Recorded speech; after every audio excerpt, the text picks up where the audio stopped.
কয়েকদিন কেটে যায়। রন্টু মিয়াকে বাড়ির সবাই মেনে নিয়েছে। মেনে না নিয়ে কি করবে, বয়স তো কম হয়নি। এখন বিয়ে না করলে কখন করবে? জিরু বাবাকে 500 টাকার 2টা নোট দিয়ে এসেছে রন্টু মিয়া। ইদানিং কামরুল সাহেব একটু বেশি টেনশনে আছেন, মনে হচ্ছে নাজমা বেগমের। কথা বলে না, চুপচাপ থাকে। এসব দেখে নাজমা বেগম আর চুপ থাকতে পারে না। কি হয়েছে তোমার? কিছু না। তাহলে এমন চুপচাপ? তুমিও তো কথা বলো না। তাহলে আমি কি দেয়ালের সাথে কথা বলবো নাকি চেয়ার টেবিলের সাথে? আগে বলবে তো।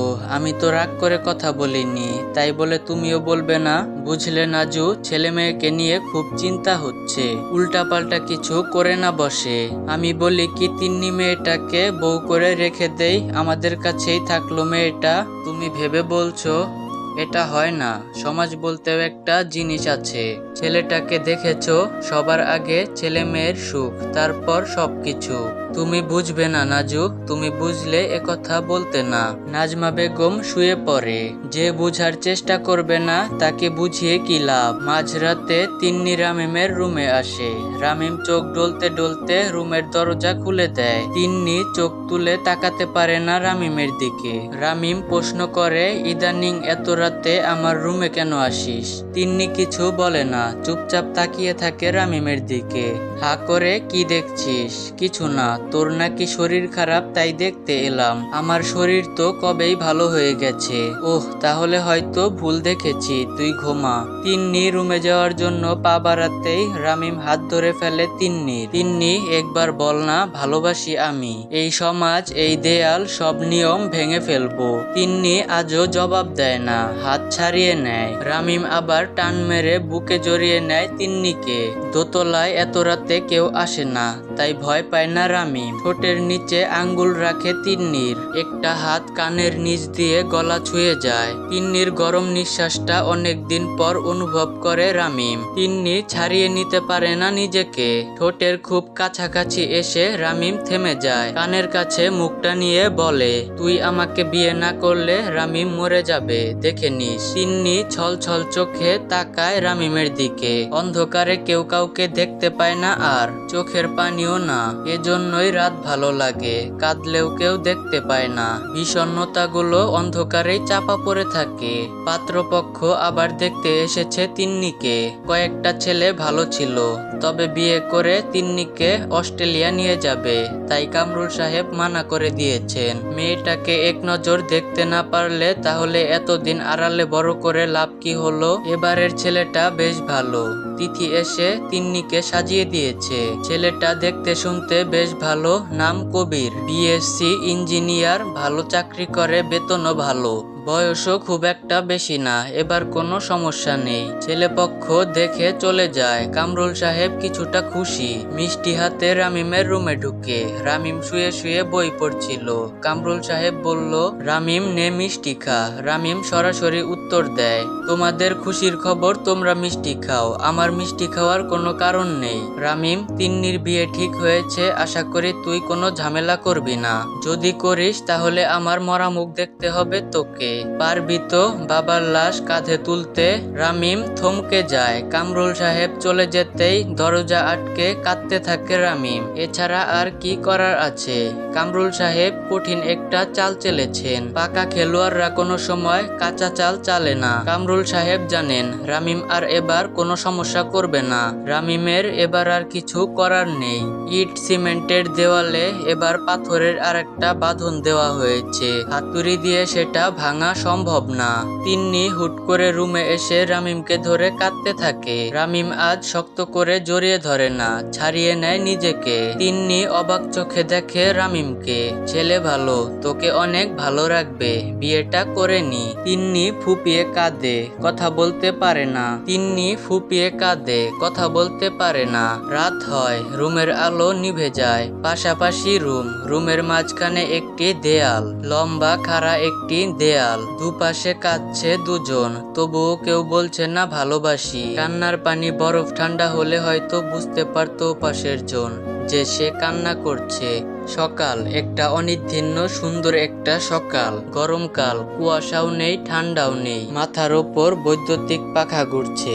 জানালার ফাঁক দিয়ে সূর্যের আলো প্রবেশ করেছে রুমে। ঘুম ভেঙে যায় তিন্নির। মেয়েটা এ বাড়িতে সবচেয়ে অসহায়। রামিম তবু তিন্নিকে বলতে পারে সে তোকে ভালোবাসে, কিন্তু তিন্নির হাত পা বাঁধা, মুখটাও। সে নিজেও বলতে পারে না নিজের মনের অব্যক্ত কথাগুলো। কেটে যায় আরো কিছু সকাল। তিন্নির বিয়ের দিন ঘনিয়ে আসছে। রামিম ছেলেটা অসহায়ের মতো শুধু তাকিয়ে দেখে তিন্নিকে। কান্না মিশ্রিত চোখে গলা ভারী করে একটা দীর্ঘ শ্বাস ফেলে। সিগারেট টান দেওয়া ছাড়া কিছু করার নেই তার। মানুষ মাঝে মাঝে দুইটা পরিস্থিতিতে পড়ে, যেখানে দুইটা উপায় থাকে। একটা হলো পারবো না, আর একটা তুই করিস না। তুই করিস না কথাটা অনেক বড় একটা শর্তের বিনিময়ে হয়। এমন একটা কথা যা অমান্য করা যায় না। অমান্য করলে কয়েকটা মানুষের জীবন নষ্ট হয়ে যাবে। এর থেকে নিজের কষ্টটাই মেনে নেওয়া উত্তম মনে করে মানবজাতি। তবে বিবেকহীনরা অন্য দলে। তারা একবার যা ভাববে তা করবেই। ছাদে দাঁড়িয়ে আছে তিথি আর রামিম। তিথি একটা কথা বলেছে রামিমকে, খুবই ছোট একটা কথা, তবে কথাটার প্রতিক্রিয়া থেকে যাবে সারা জীবন। কখনো হয়তো ক্ষত হয়ে জ্বলবে, কখনো হয়তো আগুন হয়ে জ্বালাবে, কখনো বা বরফ শীতল অনুভূতি দিবে। রামিম জানে না কোনটা হবে, তবে রামিমের উত্তর একটাই, তিন্নি ছাড়া আমার জীবনে কেউ আসবে না। তিথি আজ কান্না করে না, হাস্যজ্জ্বল মুখ নিয়ে মনে মনে বলে, রামিম তুই সত্যি তিন্নিকে ভালোবাসিস? আমি তোর কেউ না। তিথি চলে যায়। আর কিছু গল্পের সমাপ্তি এভাবেই হয়ে যায়। আর কিছু গল্প থেকে যায়, জ্বালায় পোড়ায় কাঁদায় আবার হাসায়। কখনো কখনো মনে হয় একটা কিডনি নেই, বাম পাশটা খালি। কখনো বা মনে হয় আমার হৃৎপিণ্ড ডান পাশে। এরকম হাজারো কল্পনায় ভাবনায় থেকে যায় কিছু গল্প। রামিম দুদিন হলো বাসায় ফিরে না। শিহাবের বাড়ি থাকে। শিহাব রামিমের বন্ধু। বাড়ি না ফেরার কারণ নিশ্চয়ই অজানা নয় কারোরই। রামিমের এত কোলাহল ভালো লাগে না। এত মানুষজন, এত ভিড়, কেন এত মানুষজন বাড়িতে? তিন্নির গায়ে হলুদ আজ, কাল বিয়ে। এত তাড়াতাড়ি যে বিয়ের ডেট পড়ে যাবে সেটা কেউ ভাবেনি। তবে তিন্নিকে তাদের এত পছন্দ হয়েছে যে তাদের এত তাড়াতাড়ি বিয়ের ব্যবস্থা। কামরুল সাহেব খোঁজ নিয়ে শিহাবদের বাড়িতে আসেন। রামিম চিৎপটাং হয়ে শুয়ে শুয়ে সিগারেট টানছিল। কামরুল সাহেব রুমে প্রবেশ করেন। রামিম অবাক হয় না, সিগারেটও ফেলে না। কেউ আসেনি এমন ভাব নেয় রামিম। কামরুল সাহেব রাগান্বিত হয়ে দ্বিতীয়বারের মতো গায়ে হাত তুলে রামিমের। চর খেয়ে চশমাটা চোখ থেকে পড়ে গেছে। রামিম মুচকি হেসে কামরুল সাহেবের পিছে পিছে যায়। সে জানেও না কিসের জন্য মারলো, সিগারেট খাওয়া নাকি বাসায় না যাওয়া। অবশ্য বাসায় না থাকলে তারই ভালো, এমনটা ভাবে রামিম। রামিম পিছু পিছু হাঁটে আর বলে, আমি তোমার কথা রাখবো বাবা।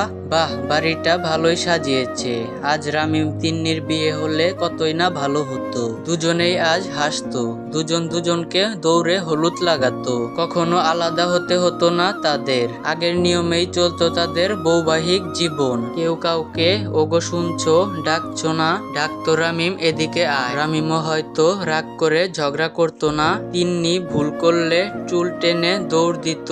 দুটো বাচ্চা সবসময় বাচ্চাই থেকে যেত। কিন্তু আজ বুকে কষ্ট চেপে রেখে হাসি মুখে দেখতে হচ্ছে তিন্নির বিয়ের কাজ। কারণ সমাজ কি বলবে। রামিম বাসায় আসার পর বাইরে বেরোয়নি। ধোঁয়ায় কেসে উঠে রামিম। দম বন্ধ হয়ে আসে তার। জানালা খুলে দিয়ে বিছানার সাথে গা হেলিয়ে দেয়। কয়েক মুহূর্ত পরেই ঘুম। তিন্নি পাশে বসে আছে, কাঁদতে কাঁদতে মুখ ফুলিয়ে ফেলেছে।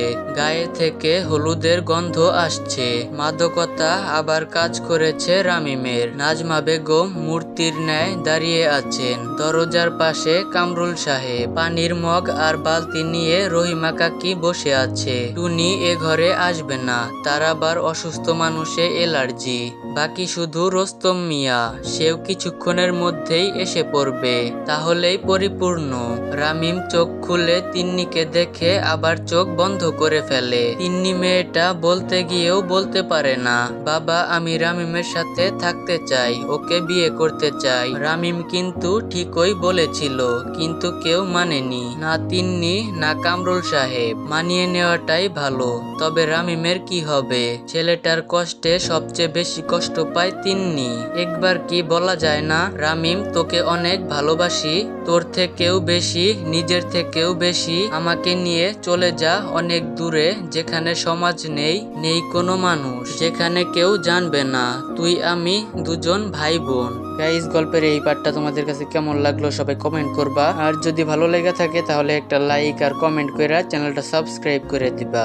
আর তোমরা কি এই গল্পের আরো পার্ট চাও? চাইলে কমেন্ট করো, আর যদি না চাও তাও কমেন্ট করো। তাহলে আমি এই গল্পটা এখানে বাদ দিয়ে দেবো, এর কোনো আর পার্ট আনবো না। আর তোমরা অনেকেই গল্প দেখো কিন্তু চ্যানেলটা সাবস্ক্রাইব করো না। তোমাদের কাছে অনুরোধ করতেছি চ্যানেলটা প্লিজ সাবস্ক্রাইব করে দিও।